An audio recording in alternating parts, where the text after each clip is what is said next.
What's up, guys? Lockon here, bringing you another free-for-all commentary.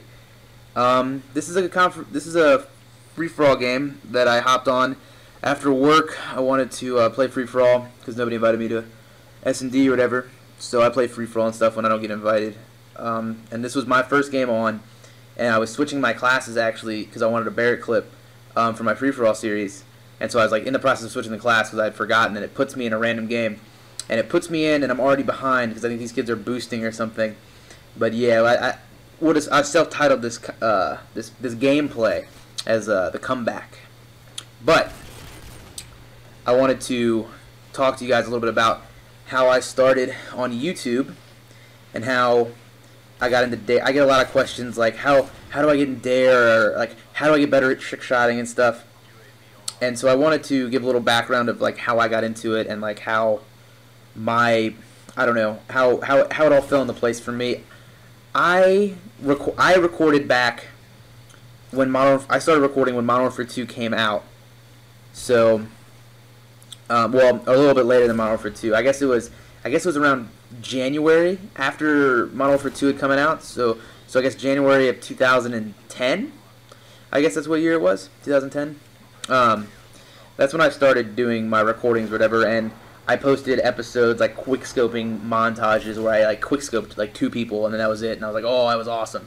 But I mean, everybody remembers those days, like when I didn't really know anything really about the community or the montage or making community or anything about that, like at all.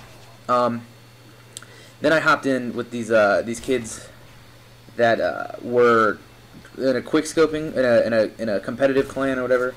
We did competitive sniping. And through there, I met one of my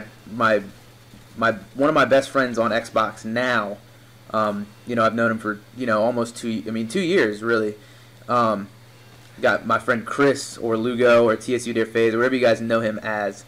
I met him, and then we started playing together. And then he did montage. His montages had like more editing and stuff. Anyway, he introduced me to this guy.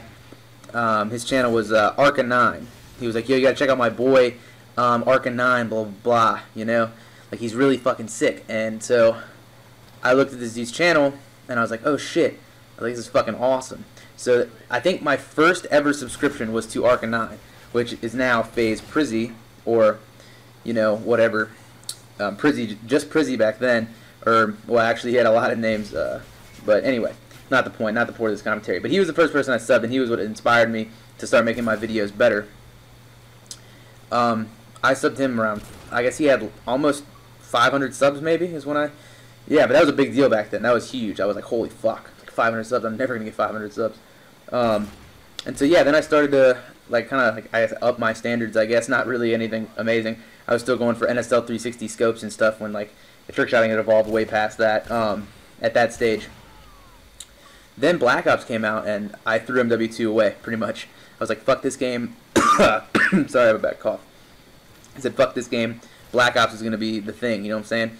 This is what's going to make me, like, this is what's going to get me noticed on YouTube. When it came out, I was like, I'm going to come out with a beast montage. And I ended up doing a dualtage with my friend Chris, or Lugo. We did this this dualtage called Elevation. And I'm going to put a link in the description. You guys should go check it out. It's on my old channel. And we put a lot we got all these clips in less than a month. All pre-patch sniping clips before they patched the sniping on Black Ops, back when Black Ops quickscoping was complete shit. And so what we did was we did this, and then Chris got a friend request from this guy named Urban Just Live, Urban JSLV, or Urban Limits. And back then the Urban clan was like, it was bigger and better than FaZe at the time. Hard to believe, but it was. And like people turned down FaZe to join Urban, you know what I'm saying? And so we started playing with the Urban people. So my video got us noticed, because we got it on a lot of community channels, like smaller community channels. We never got it on Hazard or Devastation and stuff, but we got on some decent channels. And so that's what really got me started in the community, meeting more well-known people. It's just, I mean, I want to say it's about who you know, but I mean, if you'll start to play with better people if you start putting out better content. The better content, the more notice you'll get. I mean, you might not think that you're going to get noticed, but you will. And so I'm going to do this as a 2-part series because this gameplay is almost up. And I want to continue to talk to you about more stuff about how I got started, and then like the new like era of trick shotting and like how that turned when everybody like came back to MW2 and then started to do that. I kind of wanted to give you guys my view of it and my personal experience through it. If you guys would like to, I'll have another commentary that I can upload in another couple days. I want to keep them spaced out. But anyway, so yeah, so just remember the points of what I talked about here. Anyway, I hope you guys enjoyed the commentary. Look forward to part 2 of this, maybe a part 3, and I hope you like the gameplay too. All right, thanks guys. See you later.